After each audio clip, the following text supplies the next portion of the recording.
Hello friends, in this quick tutorial I'm going to show you how to DM someone on Discord.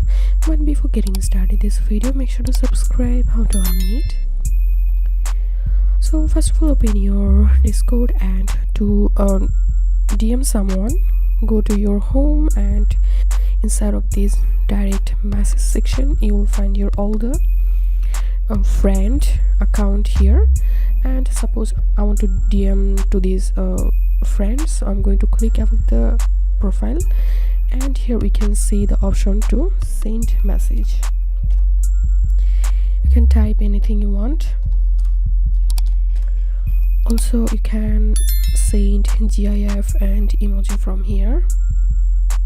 So this is how we can DM someone on Discord.